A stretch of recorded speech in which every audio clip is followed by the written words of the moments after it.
Welcome back. Now let's get the show on the road. On Wednesday, the Federal Executive Council approved an increment in the value-added tax from 5% to 7.2%, although a new date, the effective date has not been announced yet by government. The Minister of Finance says that one of the reasons for the increment is to increase revenue accruable to government. Now, we have in the studio a formidable panel is going to analyze this for us this morning. It's my pleasure to welcome Dr. Bongo Adi, a lecturer at the Lagos Business School. Good morning. Mr. Oladotun Mabinuri, who's an economist. Good morning. Good morning. And we also have Mr. Taiwo Oyedele. Good morning, an economist as well. Thank you. Good morning. Now, I was discussing this issue with you, Dr. Adi, before we came into the studio. Yes. And I said, 7.2%. Isn't that a very suspicious figure? Not 7, not 7.5, 7.2. Why do you think the government is so specific about the 0.2%?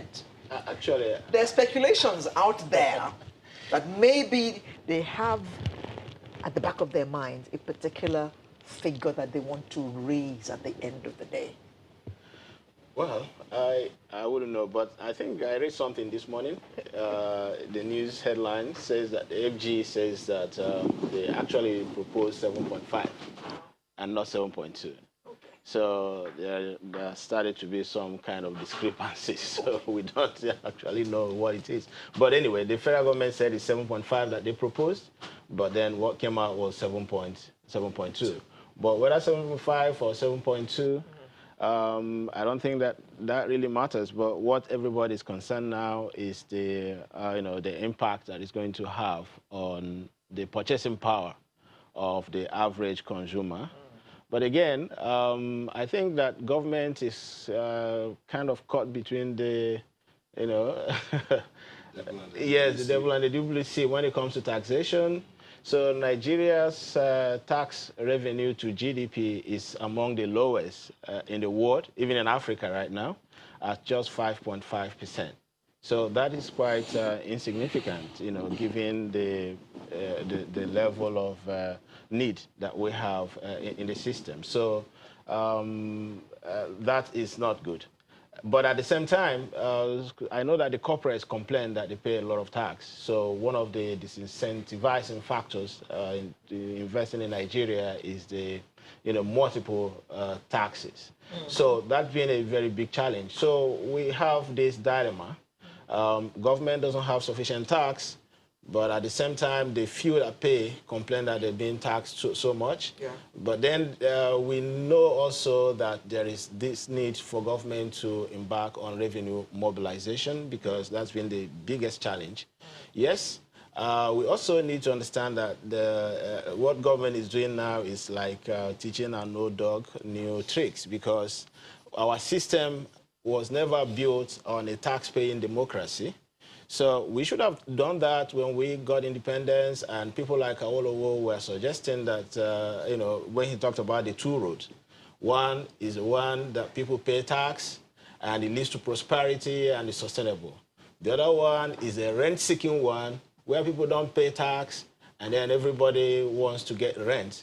And that's the road that Nigeria has traveled all through this period from independence, because during the colonial period, I think we had a tax-paying system. The fiscal regime actually prioritized people paying taxes. So there were the structures put in place to really mop up sufficient revenue, to drive the economy.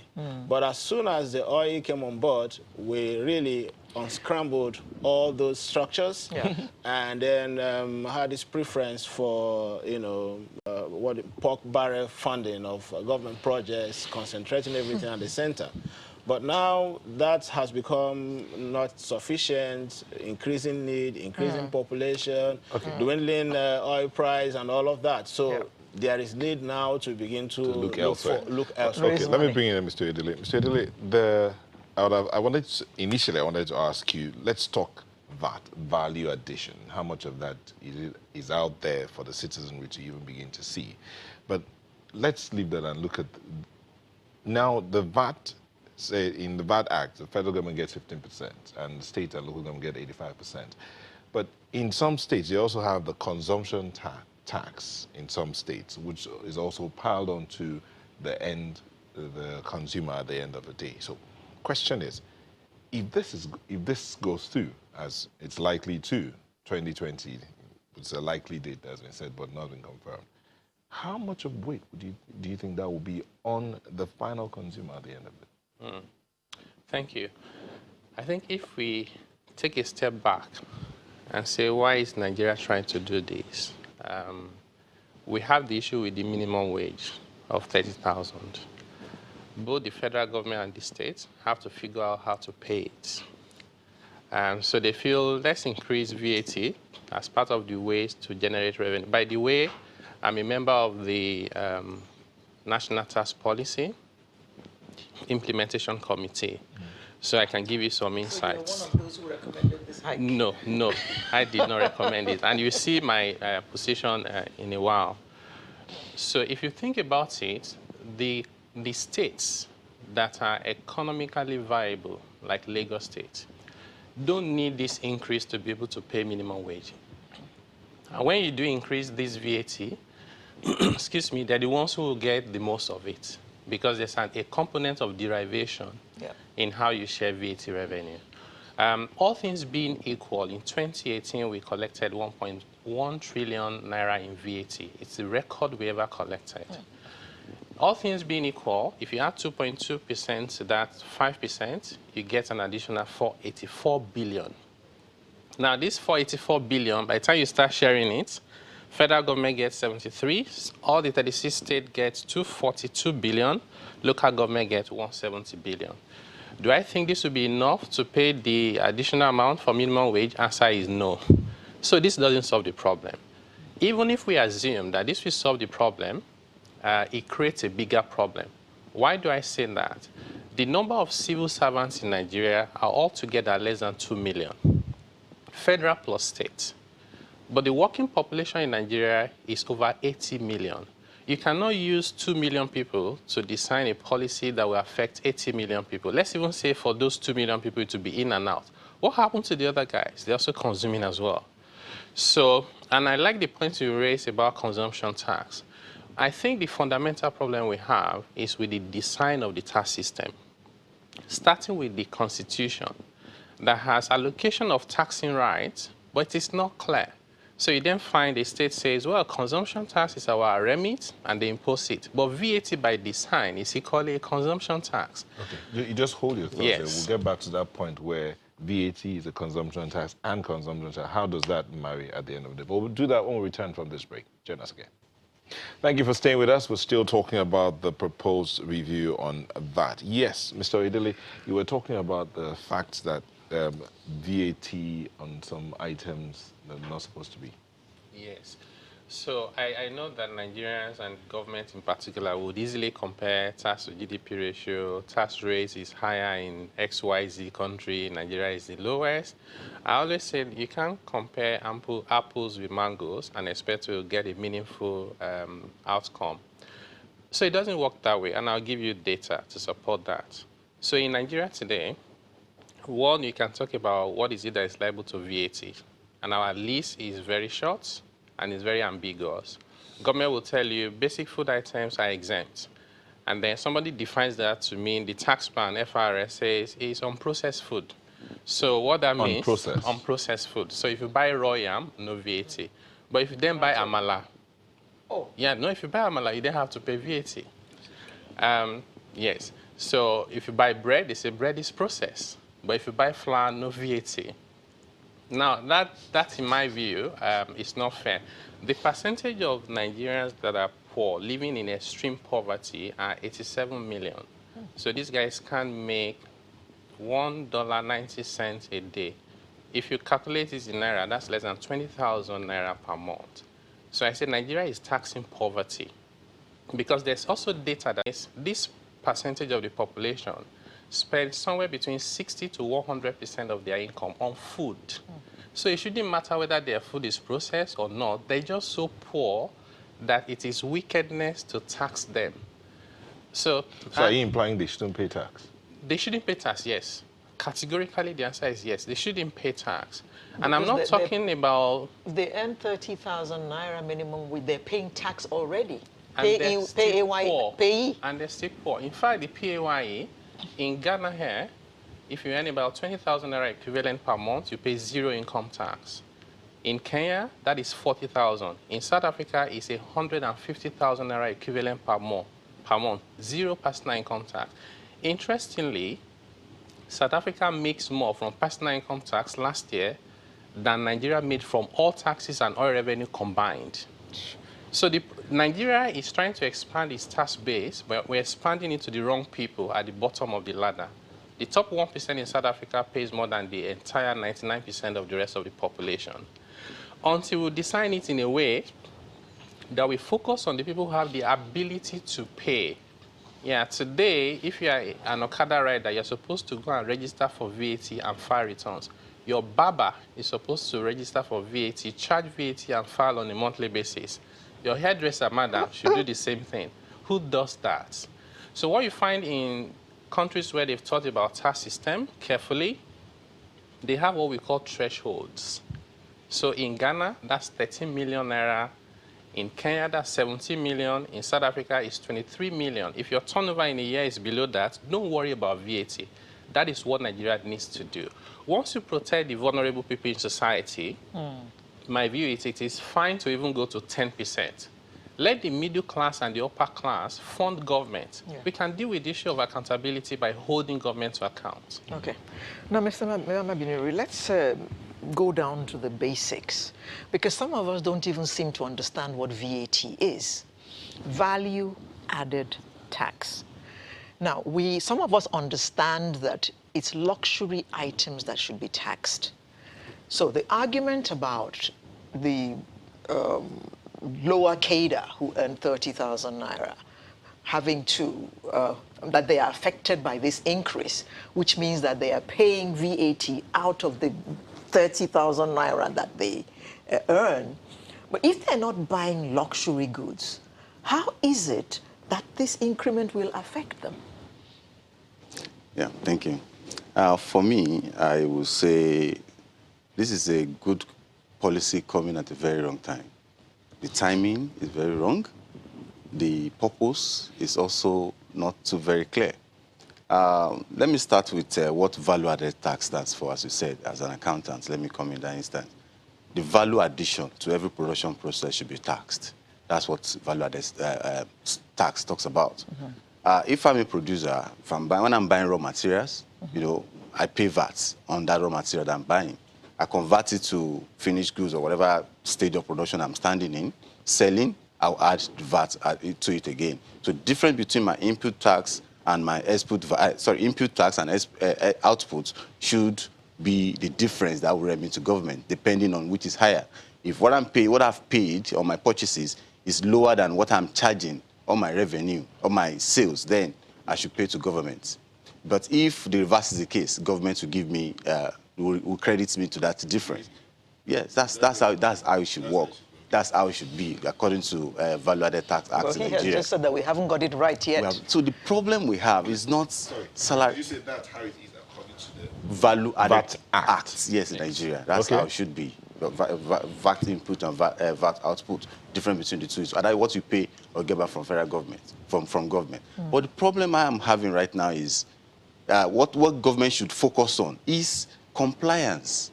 The problem we have is compliance, not increase in the tax rates. Because, for instance, let's take 2018 as an example. In 2018, Nigerian GDP, the percentage of consumption to GDP of Nigeria was 73%.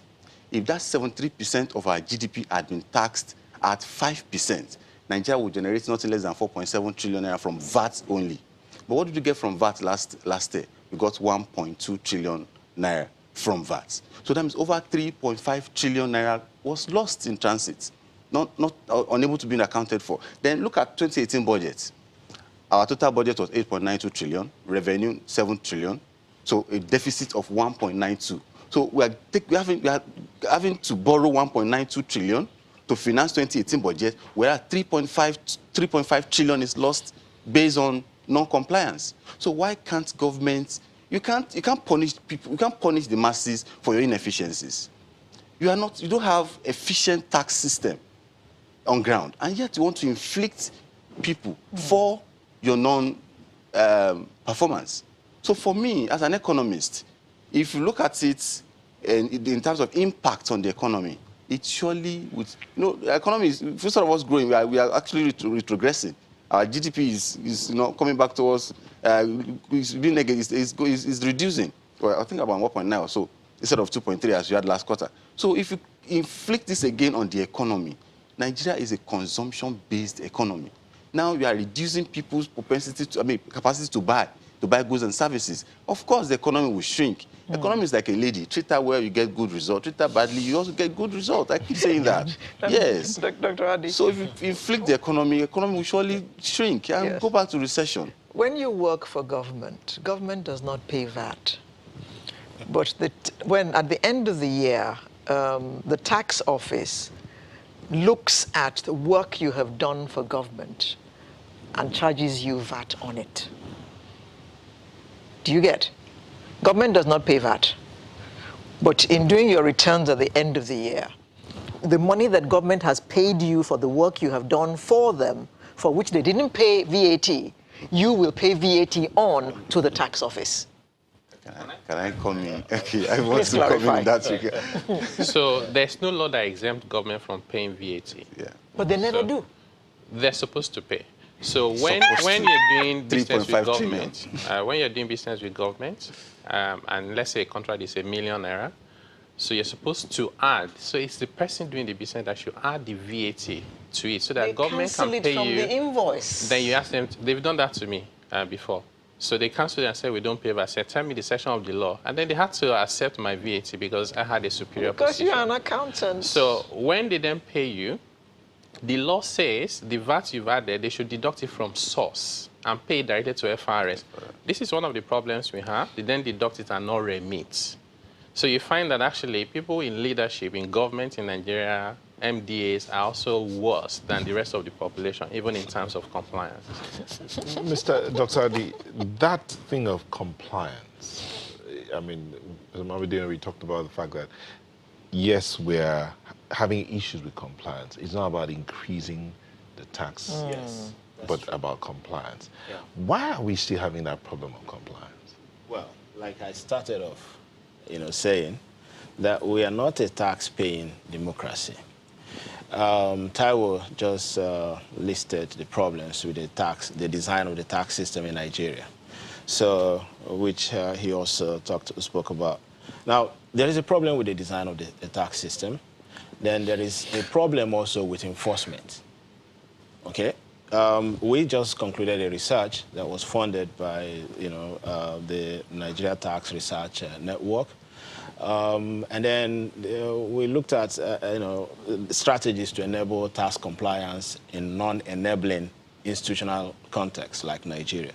So we figured out that Nigeria is a low trust and low power institutional context. What do we mean by low power? Low enforcement. Okay. So low trust, low enforcement. Now, and then if you look at the structure of government spending over the years, you notice that actually revenue may not be a problem for the government. I was at the National Budget Roundtable just last week at the National Assembly Office of the Speaker. They invited all the head of agencies having anything to do with the fiscal system, the Attorney General, the Auditor General, Accountant General, the ports, the Controller General of Customs, Remark, all of them, they were there. Even Mr. Fowler was also in that meeting. So they were discussing about budget, funding the budget, and all of that. So somebody raised this issue that the problem of Nigeria is actually not revenue. Because how do you justify to the people that you spend 16 billion naira on power over the PLCs and we're still struggling with 3,000 megawatts? How do you ask somebody to pay tax who understands this, who knows that you spend this amount of money and there's nothing to show for it? So we need to look at the social contract between the people and government. Government is supposed to provide goods and services. That is tax responsibility, accountability. Now, the people have the responsibility to pay tax. So that is what we call a tax-paying democracy, which we don't have. Okay, so compliance, again, when in our research, we were asking people, SMEs, so we had various focus group discussions. And then why don't they pay tax? So two things. There are some few people who feel that taxation, paying tax, is actually a duty that they must fulfill. But some people have it as, it's a quid pro quo. If government complies with its own obligation of providing needed infrastructure and social services, then they have no justification for not paying tax. Yes. But in this situation, we do not have the infrastructure. Government does not justify the tax that they collect. So how do you incentivize people to pay? So compliance is actually induced by government's failure of accounting for what the tax that they collect. Which comes first, the egg or the chicken? That's the problem. This paints a picture of we're stuck in the middle, going around in circles, no going forward, no going back. That question of trust, let's look at how we can begin to generate trust amongst the people for the government. I mean, Festus, one of our regulars, sent in this tweet. He says, in the UK, you pay income tax, you pay national insurance, which is tax, you pay council tax on properties, mark that one, you pay TV tax and all manner of other taxes. He said Nigerians should stop complaining, and if we don't want to pay, if they don't want to pay, I pay my tax. If they don't want to pay tax as a kid. So that's what Festus is saying. But the question of trust, using that, someone sent a video to us where the Prime Minister was stopped on the road, by a citizen to say, Mr. Prime Minister, you said you were going to do... On his bicycle, right? No, he wasn't. He was walking on the road. He was walking this time. And a citizen, Mr. Prime Minister, you said you were going to do this. You said you're going to do that. You said you're going to do this. You said you're going to do that. But you've not done any of it. And he was trying to explain what the conversation, why there's no deal while there's deal. So the back and forth between him and the citizen and other citizens gathered around. That depicts some kind of trust, right? And accountability to the people. So how do we solve this problem? Yeah, thank you. I feel for government to get the trust of the citizens, they should start inward. You can't budget millions of naira for cutting the hair of president in a year and expect me to trust you. It's not possible. I mean, go through the budget of the State House. Coffee and tea, newspaper is millions of naira on a daily. Please, what's the reading? To cut hair, is it not the same unit of hair we have, the same head we have? No, hold on now. See, there's a special clipper. Oh, special clipper made of gold. Okay, thanks for that clarity. Not necessarily be. Trust is not something you get. You don't demand trust. You earn it. Yeah. And by earning it, let us see the fiscal discipline from you. You can't be getting, look at the inauguration, the most, let me say, one of the most expensive presidential vehicle that we saw in the Democracy Day of this year. You can't, I'm not saying president shouldn't have the best of vehicles, but tell the people that I want to get your trust. I'm at your level. But why do we always look at the president? VAT here, the states get 85%. Yes. So why do we always look at president? What happened to states? He talked about the fact that some states that are economically viable don't really need this increment in tax. In body system, head is the most important. But the states have heads. Yes, we know. So let's look at the heads. Let's not tailor it to one. Let's when we say accountability should be across board. I'm an advocate of accountability, and again, comparing Nigeria to comparing Nigeria with other democracies, I think for me is fallacy of false cause. You can't. There are two incomparable things. Just as he said, that comparing mango with apple is not possible. For instance, in Nigeria, we're not practicing democracy, so to speak. We are practicing civilian rule, where our politicians cannot be held accountable for how they are spending our money. It's a social contract, and they are there doing as if the only time I need your I need to talk to you is the next 4 years when I need your vote. After that, I go my way again. So until we but have... when they do come to you, you talk to them. Every 4 years, you talk to them, and then after they've gone, you not complain. Let us go to that. So if we go there, we'll not leave here today. So what we have in Nigeria majorly is civilian rights, I've said. And in terms of tax revenue, tax should be something you pay with ease. You know, if you go by canons of taxation as put forward by Adam Smith in 1776, economy, that is the cost of generating the tax, should be lower than the revenue you get from it. Talk about convenience. People should be, as in, you should pay tax without knowing. For instance, you should be taken at source. Value-added tax is one of the most easy to collect taxes because it's indirect tax. You pay without knowing. Each time you're buying your recharge card, you buy bread, you buy this, you pay tax. And again, we also talk about equity. And on that form of equity, I think our value-added tax in Nigeria is seriously faulty, the act. For instance, if you look at VAT generation in Nigeria, VAT, so to speak, over 50%, about 55% of VAT in Nigeria is generated in Lagos State alone. And when one of the formulas of sharing VAT is number of local governments, Kano, for instance, has 44 local governments, Lagos has 20. So that means in terms of local government sharing, Kano will have more revenue from VAT than Lagos State. That is generating the major, the bulk of the major share. So if you don't look, if you can say, okay, each state, and this is, for instance, in Kano, alcohol is banned, whereas in Lagos State, one of the major sources of VAT is VAT paid on alcohol. Now you ban VAT, alcohol in Kano, yet you can collect VAT, you can share the money on it. So these are serious issues that we have on ground that will also even make compliance to be difficult. So if government can work on compliance, work on equity, work on so many things in terms of VAT, people will pay without being troubled, without being waylaid to pay. And that is what we need. Okay. Mr. Edele, we're talking all the time about the poor people being taxed, How can we expand the tax net so that things like VAT don't need to be increased? How can we make those who are not paying tax, who believe it is their right not to pay tax, how can we begin to make them believe that tax paying is a duty of the citizen of any nation? Yeah, very important question. I think that tax and the tax rate is not in itself the problem. And that goes to the question you asked. Just hold that thought. Okay. Please, we'll pick up from that point. Tax and the tax rate is not the problem when we come back from this break. There are a lot of questions popping in here, but we'll bring that out in when we come back. Join us. It's good to have you with us again. So you were talking. Yes.